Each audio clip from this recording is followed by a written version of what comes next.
What's happening people? This is Kochi Machan and welcome back to another vlog. അപ്പോൾ ഇന്ന് നമ്മുടെ ഒപ്പം ഉള്ളത് Dominar 250, അതായത് ബജാജിൻ്റെ ഏറ്റവും പുതിയ 250 വേരിയൻറ്റ് Dominar 250യുടെ റെഡ് കളറാണ് നമ്മുടെ ഒപ്പം ഉള്ളത്. ഇതിന് രണ്ട് കളറാണ് അവൈലബിൾ ആയിട്ടുള്ളത്, റെഡ് ആൻഡ് ബ്ലാക്ക്. ഈ രണ്ട് കളർ മാത്രമേ നമുക്കിപ്പോൾ അവൈലബിൾ ആക്കിയിട്ടുള്ളൂ.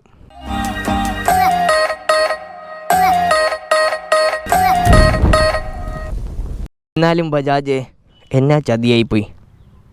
250 400 പോലെ തന്നെ ഇറക്കിയപ്പോൾ 400 പോലെ തന്നെ അല്ല, അതിൻ്റെ കമ്പാരിസൺ വീഡിയോ ഞാൻ ചെയ്തിട്ടുണ്ട്. നിങ്ങൾക്ക് മുകളിൽ ലിങ്ക് വരും, അതിൽ ക്ലിക്ക് ചെയ്താൽ നിങ്ങൾക്ക് കാണാവുന്നതാണ്. അപ്പോൾ നമുക്ക് ഫസ്റ്റ് തന്നെ ഫ്രണ്ടിൽ നിന്ന് തന്നെ തുടങ്ങാം. ഫ്രണ്ടിൽ നിന്ന് നിങ്ങൾക്ക് കാണാൻ പറ്റുന്നത് സെയിം ഡോമിനാറിൻ്റെ ആ LED ഹെഡ് ലാമ്പ് തന്നെയാണ് കൊടുത്തേക്കണത്. അതിനും ഒരു വ്യത്യാസമില്ല. ഇവിടെ നമുക്ക് ആ ചെറിയൊരു ഡോമിനാറിൻ്റെ ആ ഒരു കൊടുത്തിട്ടുണ്ട്. സെയിം വൈസർ തന്നെയാണ്, അവിടെയും വ്യത്യാസമില്ല. നെക്സ്റ്റ് നമ്മൾ സസ്പെൻഷൻ നോക്കാൻ പോയാൽ ഫ്രണ്ടിൽ 37 mm അപ്സൈഡ് ഡൗൺ സസ്പെൻഷനാണ്. ഇവിടെ നമുക്ക് ഇതേ പ്രൊട്ടക്ഷനൊക്കെ ഉണ്ട് കേട്ടോ. നമ്മുടെ സസ്പെൻഷൻ്റെ അകത്തേക്ക് ഈ ഒന്ന് അടിച്ചു കയറാണ്ടിരിക്കാൻ വേണ്ടി നമുക്ക് പ്രൊട്ടക്ഷനൊക്കെ ഇവിടെ കൊടുത്തിട്ടുണ്ട്. നല്ലൊരു കാര്യമാണ് അത്. ഇവിടെ മഡ് ഗാർഡ് ആയാലും ഒരു വ്യത്യാസമില്ല, സെയിം തന്നെയാണ്. പിന്നെ നമ്മൾ ടയർ നോക്കാൻ പോയാൽ 180/70 ടയേഴ്സാണ് ഫ്രണ്ടിൽ കൊടുത്തേക്കണത്. MRFൻ്റെ നൈലോൺ ഗ്രിപ്പ് സാപ്പർ എന്ന് പറഞ്ഞ ടയറാണ്. പിന്നെ അത് നെക്സ്റ്റ് നമ്മൾ ഇതിൻ്റെ നമ്മുടെ ഡിസ്ക് ബ്രേക്കിലേക്ക് നോക്കാൻ പോയാൽ ഇതിൻ്റെ ഡിസ്ക് എന്ന് പറയുമ്പോഴത്തേക്കും 3 mm ഡിസ്ക് ബ്രേക്സ് ആണ്. അത് കൂടാണ്ട് ഇത് പിന്നെ ഡുവൽ ചാനൽ ABS-ഓടെയാണ്. സ്വിച്ചബിൾ ഒന്നുമല്ല, നമുക്ക് ഫ്രണ്ടിലും ബാക്കിലും ABS അവൈലബിൾ ആക്കിയിട്ടുണ്ട്. അപ്പോൾ നെക്സ്റ്റ് നമുക്ക് ഇപ്പുറത്തെ സൈഡിലേക്ക് പോകുമ്പോൾ നമുക്കിവിടെ മെയിൻ അടുത്ത് നമ്മുടെ എഞ്ചിനാണ്. എഞ്ചിൻ എന്ന് പറയുമ്പോഴത്തേക്കും നമ്മുടെ 249cc single cylinder liquid cool twin spark DTSI എഞ്ചിനാണ്. നമ്മൾ ഡോമിനാർ 400ൽ ട്രിപ്പിൾ സ്പാർക്കാണ്, ട്വിൻ സ്പാർക്കാണ് ഇതിൻ്റെ എഞ്ചിൻ എന്ന് പറയുമ്പോഴത്തേക്കും. നിങ്ങൾക്ക് കാണാൻ ഇവിടെ ലിക്വിഡ് കൂൾഡ് എഞ്ചിനാണ്, റേഡിയേറ്ററും കാര്യങ്ങളൊക്കെ ഉണ്ട്. അതുകൂടാണ്ട് നമ്മുടെ ക്രാഷ് ഗാർഡൊക്കെ സെയിം തന്നെയാണ്, ഒരു വ്യത്യാസമില്ല. അതിൻ്റെ പവർ എന്ന് പറയുമ്പോഴത്തേക്കും 27 bhp ആണ് പവർ പ്രൊഡ്യൂസ് ചെയ്യുന്നത്. അതുകൊണ്ട് 23.5 Nm ടോർക്കാണ് നമുക്ക് ഈ ഡോമിനാർ 250യുടെ എഞ്ചിനിൽ നിന്ന് നമുക്ക് കിട്ടുക. അതുകൂടാണ്ട് നമുക്ക് ഇവിടെ ഇങ്ങോട്ടേക്ക് നോക്കാൻ പോയാൽ ഇവിടെ കാറ്റ് കൺവെർട്ടർ ഉണ്ടോ. ഇത് BS6 ആയതുകൊണ്ട് നമുക്ക് ഇവിടെ ഒരു എക്സ്ട്രാ കാറ്റലറ്റിക് കൺവെർട്ടർ കൊടുത്തിട്ടുണ്ട്. അതുകൊണ്ട് അവിടെ നിന്ന് ആണെന്ന് തോന്നുന്നു, എനിക്കൊരു ചെറിയ ഒരു വിസ്ലിംഗ് നോയ്സും കൂടെ ഇതിൽ ആഡ് ആയിട്ടുണ്ട്.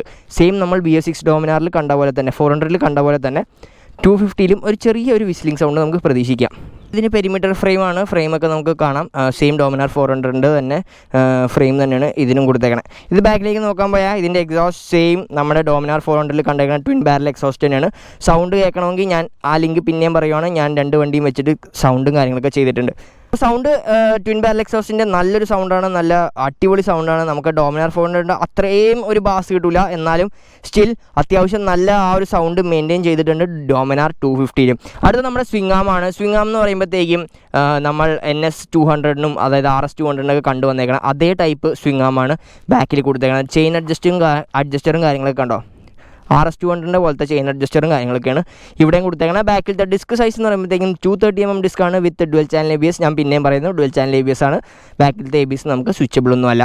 പിന്നെ അടുത്തത് നമ്മുടെ അലോയ് വീൽസ്. ഫ്രണ്ടും ബാക്കും alloy wheels normal alloy wheels ആണ്. നമ്മൾ ഡയമണ്ട് കട്ട് അലോയ് വീൽസ് അല്ല, 400 ഡയമണ്ട് കട്ട് അലോയ് വീൽസ് ആണ്.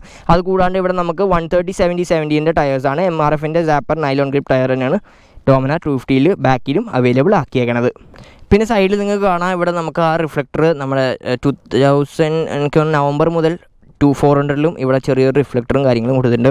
അപ്പോൾ ഇതാണ് നമ്മുടെ ബാക്കിൽ നിന്നുള്ള ലുക്ക്. ബാക്കിൽ നിന്നുള്ള ലുക്ക് ഒരു വ്യത്യാസമില്ല. നമുക്ക് ടെയിൽ ലാമ്പ് ഉണ്ട്, LED tail lamps, LED indicators. ഫ്രണ്ടിൽ ബാക്കിലത്തെ ആ നമ്പർ പ്ലേറ്റ് ഹോൾഡറും കാര്യങ്ങളും കൊടുത്തിട്ടുണ്ട്. ടയർ ഭയങ്കര കുഞ്ഞു ടയറാട്ടോ. നമുക്ക് ആ ടയറിൻ്റെ ആ ഒരു ഫീൽ ശരിക്കും മനസ്സിലാവും. ഓടിക്കുമ്പോഴായാലും നമുക്ക് ശരിക്കും ആ ഒരു ടയറിൻ്റെ ആ ഒരു ഫീൽ നമുക്ക് മനസ്സിലാവും. ഇവിടെ ചെറിയൊരു സാരി കാർഡ് കൊടുത്തിട്ടുണ്ട്, നല്ല ചെറിയൊരു സാരി കാർഡ്. പണ്ട് ഇത് മാത്രമേ ഉണ്ടായുള്ളൂ, ഇപ്പോൾ ഇങ്ങോട്ടും ചെറുതായിട്ടൊന്ന് നീട്ടിയിട്ടുണ്ട്. അപ്പോൾ നമ്മൾ ബാക്കിലത്തെ ഷോക്ക് നോക്കാൻ പോയാൽ മോണോ ഷോക്ക് സസ്പെൻഷൻ വിത്ത് 5 സ്റ്റെപ്പ് അഡ്ജസ്റ്റബിൾ സസ്പെൻഷനാണ് ബാക്കിൽ അവൈലബിൾ ആക്കിയേക്കണേ.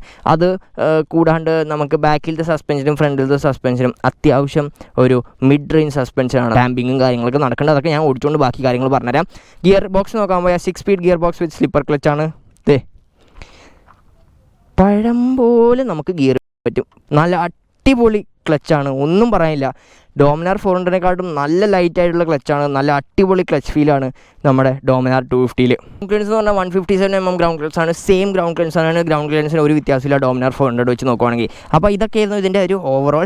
നെക്സ്റ്റ് നമുക്ക് വണ്ടിമേ കയറി ഇന്ന് സംസാരിക്കാം. വണ്ടിമേ കയറിയിരിക്കുമ്പോൾ തന്നെ ഫസ്റ്റ് തന്നെ നമ്മുടെ മനസ്സിൽ വരാൻ പോകണം വണ്ടിയുടെ വെയിറ്റ് ആണ്. വണ്ടിയുടെ വെയിറ്റ് എന്ന് പറയുമ്പോഴത്തേക്കും 180 kg ആണ്. നമ്മുടെ പഴയ ഡോമിനെക്കാട്ടും ഒരു 5-6 കിലോ വ്യത്യാസമുണ്ട് ശരിക്കും പറഞ്ഞാൽ. അപ്പോൾ നല്ല നമുക്ക് ചെറിയ ആ വെയിറ്റ് ഡിഫറൻസ് നമുക്ക് ഫീൽ ചെയ്യും. മീറ്ററൊക്കെ ഞാൻ പറഞ്ഞു നമ്മൾ 2017-18 ഡോമിനാറിൻ്റെ അതേ മീറ്റർ തന്നെയാണ്. കണ്ടോ, നമുക്കിവിടെ RPM കാണാൻ പറ്റും, ഓഡോമീറ്റർ ഉണ്ട്, time, speed, fuel, neutral light, oil, ഇൻഡിക്കേറ്ററും, പിന്നെ ഇവിടെ RPM ലിമിറ്റിന് ലൈറ്റും. ഇവിടെ നമ്മുടെ ബേസിക് ആയിട്ടുള്ള വാർണിംഗ് ലാമ്പ്, സൈഡ് സ്റ്റാൻഡ്, ബജാജിൻ്റെ emblem, battery, coolant temperature, ABS കാര്യങ്ങളിൽ. അപ്പോൾ അതിൻ്റെ നോർമലായിട്ടുള്ള ആ ഒരു സെയിം മീറ്റർ തന്നെയാണ്. നമ്മുടെ ഹാൻഡിൽ ബാറൊക്കെ സെയിം, ആ ഒരു വ്യത്യാസമൊന്നുമില്ല. മിറേഴ്സ് ആയാലും CNC ഫിനിഷോടെ മിറേഴ്സും നല്ല സ്റ്റേബിൾ ആയിട്ടുള്ള മിറേഴ്സാണ്. പിന്നെ ടാങ്ക് കപ്പാസിറ്റി എന്ന് പറയുമ്പോൾ 30 ലിറ്റേഴ്സ് ടാങ്ക് കപ്പാസിറ്റിയാണ്. മൈലേജ് നമുക്ക് ഏകദേശം എനിക്ക് തോന്നുന്നു 400 തന്നെ 30-35 ഇട്ടുണ്ട്. അപ്പോൾ ഇത് 250 ആയതുകൊണ്ട് നമുക്ക് ഒരു 35-40 ഒക്കെ നമുക്ക് ഇതിൽ നിന്ന് പ്രതീക്ഷിക്കാം. 30-35-35-40 ആ റേഞ്ചിൽ നമുക്ക് മൈലേജ് ഈ വണ്ടിക്ക് കിട്ടുന്നതായിരിക്കും. അപ്പോൾ ഇതൊക്കെയായിരുന്നു ഇതിൻ്റെ ഓവറോൾ ഒരു കാര്യങ്ങളൊക്കെ. നമുക്ക് സ്വിച്ചസ് കാണാം, ബാക്ക്ലൈറ്റ് സ്വിച്ചസ് ആണ്. അതിനൊന്നും ഒരു വ്യത്യാസമില്ല കേട്ടോ. ബാക്കി എല്ലാ ക്വാളിറ്റിയും കാര്യങ്ങളും എല്ലാം സെയിം ഡോമിനാർ 400 കണ്ടേക്കണം അതേ ക്വാളിറ്റിയും കാര്യങ്ങളാണ് ഡോമിനാർ 250ലും അവർ മെയിൻറ്റെയിൻ ചെയ്തേക്കണം. സീറ്റ് ഹൈറ്റ് എന്ന് പറയുമ്പോഴത്തേക്കും 800 mm ആണ്. എനിക്ക് ഹാഫ് ഫുട്ട് എന്ന് വേണമെങ്കിൽ പറയാം, ഓൾമോസ്റ്റ് ഹാഫ് ഫുട്ടാണ്. എനിക്ക് കുഴപ്പമില്ലാണ്ട് കൊണ്ടുകൊടുക്കാം. ഇതിന് നമുക്ക് കുഴപ്പമില്ല. നമുക്ക് ആ ഡോമിനാർ 400-നെക്കാളും വെച്ച് നോക്കുവാണെങ്കിൽ കുറച്ച് വെയിറ്റ് കുറവുള്ളതുകൊണ്ട് നമുക്ക് കുറച്ചും കൂടെ സിമ്പിളാണെന്ന് നമുക്ക് തോന്നും ഈ വണ്ടി. അപ്പോൾ ജസ്റ്റ് ഞാൻ വണ്ടി ഒന്ന് സ്റ്റാർട്ട് ചെയ്ത് കേൾപ്പിക്കാം. കണ്ടോ, ശ്രദ്ധിച്ച് കഴിഞ്ഞാൽ നിങ്ങൾക്ക് ആ വിസിലിംഗ് സൗണ്ട് കേൾക്കാൻ പറ്റും.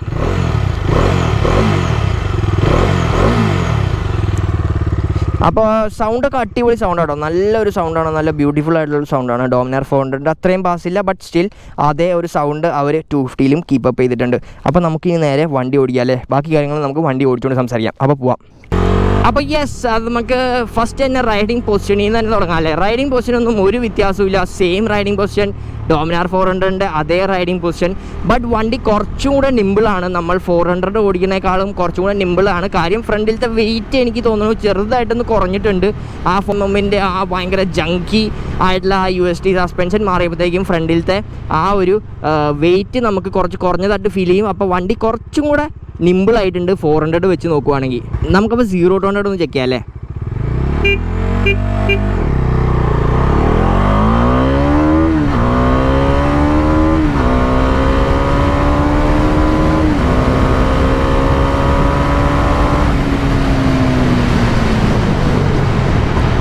അത്യാവശ്യം കുഴപ്പമില്ലാത്ത ഒരു സ്പീഡിൽ തന്നെ വണ്ടി 0-100 കയറിയായിരുന്നു. നമുക്ക് കുഴപ്പമില്ല. വൈബ്രേഷൻസൊക്കെ ഹയർ RPMസിൽ മാത്രമേ ഉള്ളൂ. ഹാൻഡിൽ ബാറിൻ്റെ സൈഡ്, പിന്നെ ആ ഒരു ഫുഡ് പെക്സിൻ്റെ താഴെ നിന്ന് അവിടെ നിന്നൊക്കെയുള്ളൂ നമുക്ക് വൈബ്രേഷൻസ് ഫീൽ ചെയ്യുള്ളൂ. പണ്ടത്തെ ആ ഡോമിനാർ 400-ലുള്ള ഒരു തരിപ്പ് നമുക്ക് കിട്ടും, കയ്യിലൊരു തരിപ്പ്. ആ തരിപ്പൊക്കെ വളരെ കുറവാട്ടോ 250-യുടെ എഞ്ചിനിൽ. നല്ല റിഫൈൻമെൻറ്റ് നമുക്ക് ഫീൽ ചെയ്യും ഈ വണ്ടിയിൽ നിന്ന്.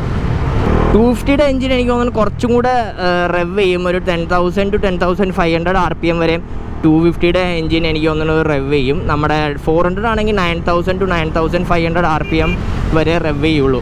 അപ്പോൾ അതിൻ്റെ ഒരു ചെറിയ വ്യത്യാസമുണ്ട്. പിന്നെ 6th ഗിയറിൽ നമ്മുടെ വണ്ടി അങ്ങനെ അങ്ങ് പൊക്കോളും, കയറി പൊക്കോളും. ഒരു mid range and top end performance ആണ് എനിക്ക് ഈ 250-ൽ ഇത്രയും കൂടെ ഇഷ്ടപ്പെട്ടത്. ലോ എൻഡ് അത്ര അടിപൊളിയൊന്നുമല്ല.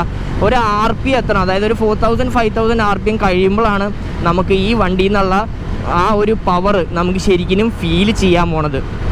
ആ ഒരു RPM എത്തണം. അപ്പോൾ നമ്മൾ ഗിയർ ഡൗൺ ചെയ്തൊക്കെ വണ്ടി കയറി പോകാൻ നോക്കുവാണെങ്കിൽ ഒരു 4,000-5,000 RPM മേളിലാണെങ്കിൽ വണ്ടി വെറുതെ പഴം പോലെ കയറിപ്പോവും. നല്ല രസമായിട്ട് കയറിപ്പോവും. നമുക്ക് കൺട്രോൾ ചെയ്യാനായാലും ഒരു ബുദ്ധിമുട്ടും നമുക്ക് ഫീൽ ചെയ്യില്ല വണ്ടിയിൽ നിന്ന്. ഇതിൻ്റെ അടുത്തത് എനിക്ക് ഏറ്റവും ഇഷ്ടപ്പെട്ട ഇതിൻ്റെ ഗിയർ ബോക്സ് ആട്ടോ. നല്ല അടിപൊളി ഗിയർ ബോക്സാണ് വണ്ടിക്ക്. നല്ല സ്മൂത്ത് ആയിട്ടുള്ള ഗിയർ ബോക്സാണ്, നല്ല പ്രിസൈസ് ആയിട്ടുള്ള ഗിയർ ബോക്സാണ് ഡോമിനാർ 250-യുടെ. അത് ശരിക്കും ആ ഒരു 400-നെക്കാട്ടും 400 അത്യാവശ്യം സ്മൂത്ത് ആൻഡ് പ്രിസൈസ് ആയിരുന്നു. അതിനേക്കാളും അടിപൊളി ആൻഡ് പ്രിസൈസ് ആയിട്ടുള്ള ഒരു ഗിയർ ബോക്സാണ്. നല്ല കൺട്രോളാണ് വണ്ടിക്ക്. അത്യാവശ്യം ഹൈ സ്പീഡ് സ്റ്റെബിലിറ്റി ഉണ്ട്. അത്യാവശ്യം നല്ല രീതിയിൽ നമുക്ക് വണ്ടി സിറ്റിയിലൂടെ അല്ലെങ്കിൽ ട്രാഫിക്കിലൂടെ നമുക്ക് ഫിൽട്ടർ ചെയ്ത് നടക്കാൻ പറ്റും വണ്ടി. 70-80 കഴിയുമ്പോൾ ചെറിയ വിൻ ബ്ലാസ്റ്റൊക്കെ ഉണ്ട്, പക്ഷേ അതൊന്നും കാര്യമാക്കണ്ട. ഇതിൻ്റെ റൈഡിങ് പൊസിഷനൊക്കെ അടിപൊളിയാണ്. നമുക്ക് നല്ല കംഫർട്ടബിളായിട്ട് ലോങ് ഡിസ്റ്റൻസ് ഒക്കെ ടൂർ ചെയ്യാം.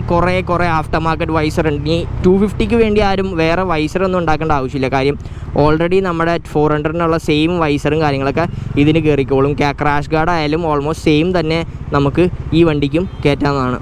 ഹീറ്റിംഗ് ഇഷ്യൂ ഒന്നുമില്ല, നമുക്കങ്ങനെ ഹീറ്റിംഗ് ഇഷ്യൂ ആയിട്ടൊന്നും തോന്നില്ല. അത്യാവശ്യം നല്ല രീതിയിൽ തന്നെ വണ്ടിയുടെ കൂളിങ്ങും കാര്യങ്ങളൊക്കെ നടക്കുന്നുണ്ട്. ബ്രേക്കിംഗ് ഒക്കെ ആയാലും സെയിം ബൈറ്റ് തന്നെയാണ്. ആ 400-ലുള്ള ബൈറ്റും കൂടെ പ്രിസൈസ് ആയിട്ടുണ്ട് ബ്രേക്കിംഗ്.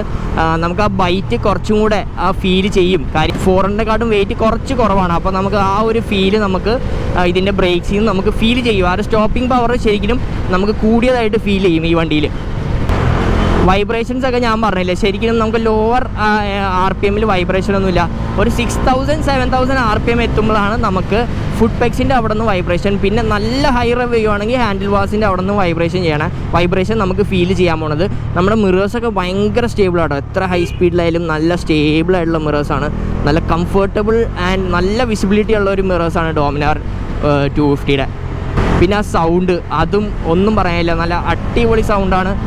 നല്ല രസമാണ് നമുക്ക് ആ സൗണ്ട് കേട്ട് വണ്ടി ഓടിക്കാനായാലും നല്ല ഒരു ഫീൽ തന്നെയാണ് നമുക്ക് ഈ വണ്ടിയുടെ സൗണ്ട് കേട്ട് ഓടിക്കാൻ. ആ ഫീലിനൊന്നും ഒരു മാറ്റവും വന്നിട്ടില്ല. ടോപ്പ് സ്പീഡൊക്കെ ആണെങ്കിലും വണ്ടി നമുക്കിവിടെ ചെക്ക് ചെയ്യാനുള്ള സ്ഥലമൊന്നുമില്ല. ആരും ചെക്ക് ചെയ്യരുത് ദയവ് ചെയ്ത് നമ്മുടെ റോട്ടിൽ ടോപ്പ് സ്പീഡൊന്നും. ബട്ട് സ്റ്റിൽ നമുക്ക് ഹൈവേ അല്ലെങ്കിൽ നമ്മൾ നല്ല ഓപ്പൺ റോഡ്സ് കിട്ടുവാണെങ്കിൽ നമുക്ക് നല്ല രീതിയിൽ സ്പീഡൊക്കെ വണ്ടി കയറിപ്പോകും. കാരണം 6th ഗിയറിൽ നമുക്ക് ലിമിറ്റ് ഇല്ല, റെവ് ലിമിറ്റ് ഇല്ല. വണ്ടി ഇങ്ങനെ പയ്യെ ഇങ്ങനെ കയറിക്കൊണ്ടേയിരിക്കും. അപ്പോൾ അത് ഒരു നല്ല കാര്യമായിട്ടാണ് എനിക്ക് തോന്നിയേക്കണേ. സസ്പെൻഷനൊക്കെ ആയാലും അത്യാവശ്യം സോഫ്റ്റ്വെയർ സൈഡാണ്. എനിക്ക് തോന്നുന്നു 400നെക്കാട്ടും കൂടുതൽ നമുക്ക് റോഡ് കൺട്രോൾ കിട്ടുന്നത്. നല്ല കൺട്രോളബിൾ ആണ് വണ്ടി. നല്ല രീതിയിൽ നമുക്ക് കൺട്രോൾ ചെയ്ത് നടക്കാൻ പറ്റുന്നുണ്ട് നമ്മുടെ ഡോമിനാർ 250യിൽ. അപ്പോൾ അത് നല്ലൊരു കാര്യമായിട്ടാണ് എനിക്ക് തോന്നിയത്. എനിക്ക് അതിൻ്റെ ആ ഒരു സസ്പെൻഷൻ്റെ ആ ഒരു വ്യത്യാസമാണ് നമുക്ക് ശരിക്കും ഇതിൽ നമുക്ക് കാണാൻ പറ്റുന്നത്. ത്രോട്ടിൽ റെസ്പോൺസൊക്കെ ഞാൻ പറഞ്ഞില്ലേ, ഒരു 4000-5000 RPMൻ്റെ മേളിലാണെങ്കിൽ നമുക്ക് വെറുതെ കയറി കണ്ടോ, വണ്ടി ആ കയറി പോകണമുണ്ടോ, ആ ഒരു RPMൻ്റെ മേളിലാണെങ്കിൽ നമുക്ക് വണ്ടി ചടപടേന്ന് കയറിപ്പോകും വണ്ടി. അല്ലെങ്കിൽ വണ്ടി കുറച്ച് സമയം എടുക്കും നമുക്ക് വണ്ടി ഒന്ന് കയറിപ്പോയി. ഇപ്പോൾ 6th ഗിയറിൽ ഞാൻ 50-60 പോയപ്പോൾ കണ്ടോ ഒന്ന് സമയം എടുക്കും വണ്ടി കയറിപ്പോവാൻ. സീറ്റിംഗ് ഒക്കെ നല്ല കംഫർട്ടബിളാണ്. ഒരു ബുദ്ധിമുട്ടും ഇല്ലാത്തൊരു സീറ്റിംഗ് കംഫർട്ടാണ് നമുക്ക് ഈ വണ്ടിയിൽ നിന്ന് കിട്ടുക. നമുക്കതിന് ഒരു ബുദ്ധിമുട്ടുമില്ല. സെയിം കുഷനിങ്ങും സെയിമും എല്ലാ കാര്യങ്ങളും ഓൾമോസ്റ്റ് സീറ്റിംഗ് കംഫർട്ട് വെച്ച് നോക്കുകയാണെങ്കിൽ എല്ലാ കാര്യങ്ങളും ഓൾമോസ്റ്റ് നമ്മുടെ ഡോമിനാർ 400 പോലെ തന്നെയാണ് ഡോമിനാർ 250യിലും. ഡോമിനാർ 400 ഉള്ളവർക്ക് ഇത് ചെറിയ ഒരു അടിയാകുമോ എന്ന് ചോദിച്ചാൽ അടിയാവാൻ ചാൻസ് ഉണ്ട്. അതിൻ്റേതായിട്ടുള്ള കുറച്ച് എന്താ പറയുക, അതേ കംഫർട്ടും ഏകദേശം കാണാനൊക്കെ ഒരേപോലെയുള്ള വണ്ടി തന്നെയാണ് നമ്മുടെ ഡോമിനാർ 250. അപ്പോൾ അതിൻ്റെ ഒരു വിഷമം എനിക്കറിയാം. ഡോമിനാർ 400 ഉള്ള ഓണേഴ്സിന് കുറച്ച് വിഷമം എന്തായാലും ഉണ്ടാവും. ബട്ട് വിഷമിക്കേണ്ട ആവശ്യമില്ല. നമ്മൾ ആ ഇനീഷ്യൽ അല്ലെങ്കിൽ ആ ഒരു ഇനീഷ്യൽ ടോപ്പ് സ്പീഡും പുള്ളിങ്ങൊക്കെ നമ്മുടെ 400 തന്നെയാണ്. അതിനെയൊന്നും തോൽപ്പിക്കാൻ ഒരു 250യും ഇതുവരെ വന്നിട്ടില്ല. പിന്നെ എല്ലാവർക്കും അറിയാമല്ലോ, ഏറ്റവും കൂടുതൽ ഹൈലൈറ്റ് ചെയ്ത് പറയേണ്ട കാര്യം നമ്മുടെ ഡോമിനാറിൻ്റെ ഹെഡ് ലാമ്പ് തന്നെയാണ്.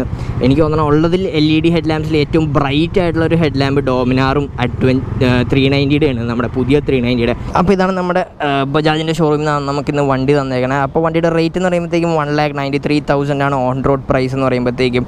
അപ്പോൾ നല്ലൊരു പ്രൈസിംഗ് ആണ് ശരിക്കും. സർവീസ് കോസ്റ്റും കാര്യങ്ങളൊക്കെ സെയിം ബജാജ് ഡോമിനാർ 400ൻ്റെ സെയിം സർവീസ് കോസ്റ്റും കാര്യങ്ങളൊക്കെ തന്നെയാണ് നമ്മുടെ ബജാജ് 250യും കൊടുത്തേക്കണേ. അപ്പോൾ ഈ അതായത് എൻ്റെ ഇന്നത്തെ വീഡിയോ നിങ്ങൾക്ക് ഇഷ്ടപ്പെട്ടു എന്ന് പ്രതീക്ഷിക്കുന്നു. So don't forget to like, share, subscribe to my channel. Bell icon ഞെക്കി അടുത്ത വീഡിയോയിൽ ബെല്ല് നിങ്ങൾ അറിയിക്കുന്നതായിരിക്കും. സൈൻ ഓഫ് ചെയ്യണം. മറ്റാരുമല്ല, നിങ്ങൾ സ്വന്തം കൊച്ചി മച്ചാൻ. ബൈ.